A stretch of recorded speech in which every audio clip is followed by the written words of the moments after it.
अपने इंग्लिश को इम्प्रूव करने के लिए और बेटर इंग्लिश बोलने के लिए हमें ग्रामर में दो चीज़ें पढ़ना बहुत ही ज़रूरी हो जाता है। पहला है पार्ट्स ऑफ स्पीच और सेकंड है फिगर ऑफ स्पीच। अब आपके माइंड में आ रहा होगा ये पार्ट्स ऑफ स्पीच क्या होता है या फिगर ऑफ स्पीच क्या होता है। तो एक एक करके हम लोग दोनों के बारे में डिटेल में कॉम्प्रीहेंसिवली जानेंगे। पहले हम लोग बात करते हैं पार्ट्स ऑफ स्पीच के बारे में। यदि इसकी हिंदी की बात किया जाए तो इसका हिंदी होता है शब्द भेद। क्या होता है? शब्द भेद। यदि हम इसको अलग अलग तोड़ के देखें, इसकी मीनिंग की बात करें तो पार्ट्स का मतलब होता है भेद, प्रकार या टाइप्स। टाइप्स होता है ना। यदि हम लोग स्पीच की बात करें तो हम लोग जो भी बोलते हैं तो वो हमारा स्पीच कहलाता है।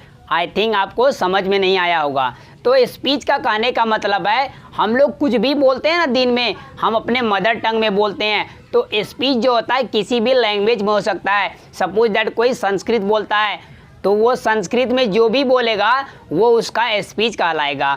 आपका मदर टंग क्या है? आप कौन सी लैंग्वेज बोलते हैं? यदि आप मेरी तरह ही हिंदी बोलते हैं तो आप बचपन से जो भी लैंग्वेज में बोलते आ रहे हैं और जो भी बोलते हैं वो सारी बातें जो है वो स्पीच कहलाती है।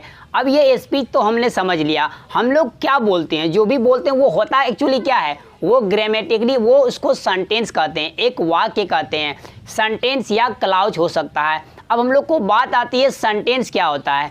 इस चीज़ को समझने के लिए हम लोग पहले जानते हैं सेंटेंस जो क्या होता है। सेंटेंस किसी भी लैंग्वेज में हो सकता है, हिंदी का हो सकता है, इंग्लिश का हो सकता है, मराठी का हो सकता है और उर्दू का हो सकता है। तो किसी भी लैंग्वेज का एक सेंटेंस हो सकता है। अब हम लोग यहाँ पर थोड़ी सी डिस्कस करते हैं ये लैंग्वेज एक्चुअली होता क्या है, लैंग्वेज कैसे बना। ये हम लोग यहाँ पर सीख रहे हैं इंग्लिश, इसीलिए मैं आप लोगों को डिटेल में बता रहा हूँ सारी बातें, ताकि आप भी किसी को आसानी से सरल भाषा में समझा सके सामने वाले को। ठीक है। तो हम लोग जो भी भाषा बोलते हैं या जो भी अलग अलग भाषा सीखते हैं तो वो जो लैंग्वेज जो हमारा भाषा जो होता है ना, उसका सबसे छोटी जो इकाई यूनिट जो होता है ना, वो क्या होता है? साउंड होता है। सपोज दैट आप जानते होंगे जब इंसान ने पृथ्वी पर रहना शुरू किया, इट मीन दैट जब इंसान आए तो इंसान क्या पहले लैंग्वेज जानता था? नहीं, वो ऑब्वियसली वो नहीं जानता था। तो वो लोग पहले साउंड बोलते थे, अलग अलग साउंड निकालते थे अपने मुंह से। ठीक है। फिर बाद में उन लोगों ने क्या किया, अलग अलग चीज़ों के नामकरण करना शुरू कर दिया। जिस तरह से आपका जन्म होता है तो आपका भी नामकरण होता है, आपका भी कोई नाम रखा जाता है। इसी तरह से पूरी दुनिया आपको उस नाम से जानता है और उस नाम से आपको पुकारता है। उसी तरह इंसानों ने अलग अलग चीज़ों का नाम रखना शुरू किया ताकि बोल सके यह किताब है, यह घर है, वह पेड़ है। तो इसी तरह से लाखों चीज़ों का नामकरण किया गया। अब यहाँ पर आते हैं, क्योंकि सबसे छोटा पार्ट जो होता है लैंग्वेज का वो क्या होता है? साउंड। साउंड से क्या बनेगा? एक या दो या दो अधिक साउंड मिला करके लेटर्स बनाएंगे, अक्षर बनाएंगे, वर्ण बनाएंगे। ठीक है। और कई सारे वर्ण और लेटर मिल करके एक वर्ड का निर्माण करेंगे, मतलब एक वर्ड बनाएंगे। और वर्ड किसी भी लैंग्वेज में हो सकता है। और कई सारे वर्ड मिल करके क्या बनाएगा? एक सेंटेंस बनाएगा। क्या बनाएगा? और सेंटेंस बनाएगा। वो सेंटेंस हमारा क्या कहलाएगा? कोई लैंग्वेज में होगा। वो सेंटेंस जो बनेगा किसी लैंग्वेज का होगा, हिंदी का होगा या इंग्लिश का होगा। चलिए वो इंग्लिश का होगा। उसके बाद वो सेंटेंस हमारा क्या कहलाता है? स्पीच कहलाता है। क्या कहलाता है? आई थिंक आप स्पीच को आसानी से समझ चुके होंगे। अब हम लोग बात करते हैं पार्ट्स ऑफ स्पीच पढ़ना ज़रूरी क्यों है। क्योंकि यदि हम लोग पार्ट्स ऑफ स्पीच नहीं पढ़ेंगे तो हम लोग करेक्ट इंग्लिश नहीं बोल पाएंगे। अपने इंग्लिश जब हमारे माइंड में हमेशा डाउट रहेगा, जो भी हम लोग इंग्लिश में बोलेंगे, whatever we speak in English, तो हम स्टिल हमारे माइंड में डाउट रहेगा हमने जो बोला वो करेक्ट है या नहीं है। आपके मन में भी ऐसा डाउट होता होगा। यदि आप हिंदी बोलने वाले हैं तो ऐसा डाउट एक्चुअली जनरली सब में आते हैं कि हमने जो बोला वो सही था या गलत था। तो जब आप ग्रामर पढ़ लेते हैं तो मैंने क्या बोला आपको, इंग्लिश को अच्छी तरीके से सीखने के लिए या बोलने के लिए या बेटर तरीके से समझने के लिए हमको दो चीज़ें, हम लोगों को जो है दो चीज़ों की ज़रूरत होती है। एक होता है पार्ट्स ऑफ स्पीच, दूसरा होता है figure of speech. Figure of speech अलंकार होता है। ठीक है। उसके बारे में हम लोग नेक्स्ट वीडियो में बात करेंगे। हम लोग यहाँ पर बात कर रहे हैं पार्ट्स ऑफ स्पीच के बारे में। तो पार्ट्स ऑफ स्पीच को जो है हम लोग जो भी बोलते हैं, ठीक है, तो उसको अलग अलग 8 अलग अलग भागों में रखा गया है। अभी मॉडर्न में क्या हुआ कि एक और भाग जोड़ दिया गया जिसका नाम है डिटरमाइनर। यदि हम लोग पार्ट्स ऑफ स्पीच की डेफिनेशन की बात करें तो मैं बुक का ही डेफिनेशन लिखाऊंगा आप लोगों को। All the English words are divided into 8 groups according to the work they do in a sentence. And each group is called parts of speech. It means that इसका मतलब क्या हुआ कि पार्ट्स ऑफ स्पीच को जो है 8 अलग अलग भागों में बांटा गया है उसके काम के अनुसार, जिसका उसका जो भी काम है उस काम के अनुसार, उसके जॉब के अनुसार उसको 8 अलग अलग भागों में रखा गया है पार्ट्स ऑफ स्पीच के द्वारा। हम लोग ग्रामर जो पढ़ते हैं उसके नियमों को, रूल को पालन करना पड़ता है तभी वो करेक्ट होता है।